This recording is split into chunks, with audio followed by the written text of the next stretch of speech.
Well, hello, good evening. This is your man's, the man about town, Petty Murphy, reporting to you live from the back of the classroom with Akata News Network. What is that? Wait a minute. Stay tuned. Breaking news. And the black community feels left behind because a lot of these people are, they could use some of that tax money in Chicago to help them. Just basically made it, both parties have paid, especially Democratic Party, a lot of attention to what black voters want because they're a huge part of the Democratic coalition. And now that's not true. Anyone who says, it's just white racism is, what is your average black person in Chicago, native born, family been here 300 years? What does he think of watching his city overwhelmed with illegal aliens? Are getting massive amounts of care. Right, free hotel room, 3 square meals a day, free medical care. And the black community feels left behind because a lot of these people are, they could use some of that tax money in Chicago to help them. They're taxpayers. They should have the first chance to get some of that help. But the mayor of Chicago just, he's ignoring his own community. And I was up there just over a week ago, and I met with hundreds of people that were up there, and they're suffering because of the decisions to take care of these illegal aliens. I mean, I saw city transit buses parked running fuel as warming buses. How about taking care of the homeless people in that city? But, they'd rather put these illegal aliens in a hotel room at $500 a night in the Roosevelt Hotel in New York City and give them 3 meals a day and give them free medical care rather than take care of their own people.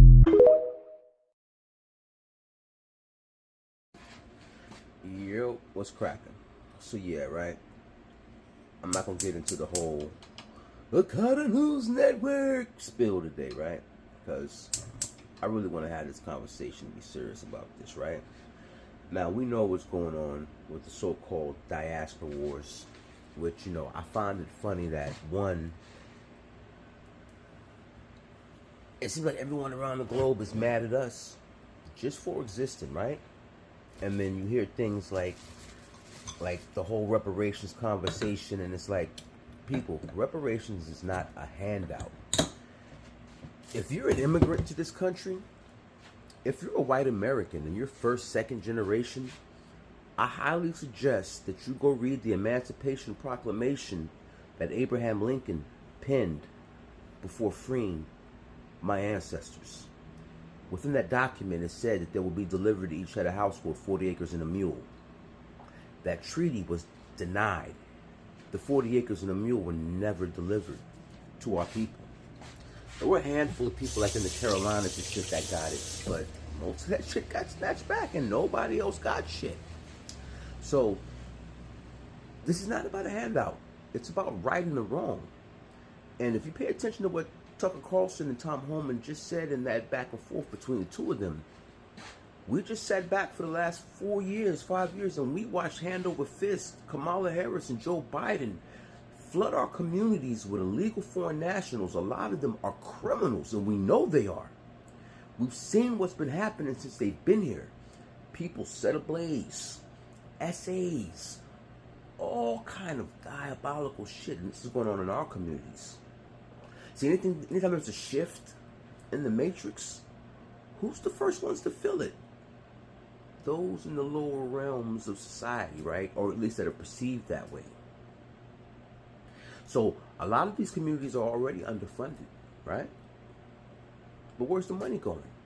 Now, both of my parents were active duty military. I'm a military brat.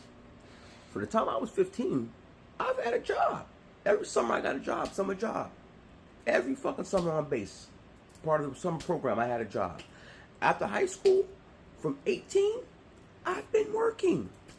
There's only 2 points in my life where I was unemployed. That was 2000, went on a 5-month vacation, if you catch my drift. And right now, because I'm going to war with NYU, because of Deborah fucking Newman. Demon, but I digress. But my point is this, right?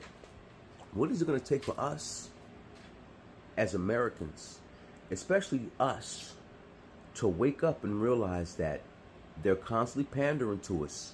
They're constantly using us. But they don't ever deliver. All they want is our vote. But and it's crazy because Kamala's told you, I ain't doing nothing just for black people. And y'all keep thinking there's been a black president. There hasn't been a black president because, again, back to the diaspora wars, right? You have no culture. You are ignorant and stupid, right? You pay attention during the last election cycle how Obama was talking to black men? Because he's not black. He's a big-eared Kenyan. But y'all ain't paying attention. He knows nothing about our lifestyle, our way of life, our culture. He wasn't raised around black Americans. He was raised by his Prescott line of the family, which is related to the Bushes. This is a fact. Why are we not picking up what these people are putting down? I don't know. You run behind the NAACP, who was funded and worked for them people, the same people that paid for them slave ships that put some of us in bondage. But no, we don't want to have this conversation, right? We want to keep playing stupid. But you know what they say? You play stupid games, you win stupid prizes. So my people, at what point are we going to stop being stupid? Start standing on business and start demanding what is rightfully ours. We pay taxes, right? We go to wars to protect this nation, right?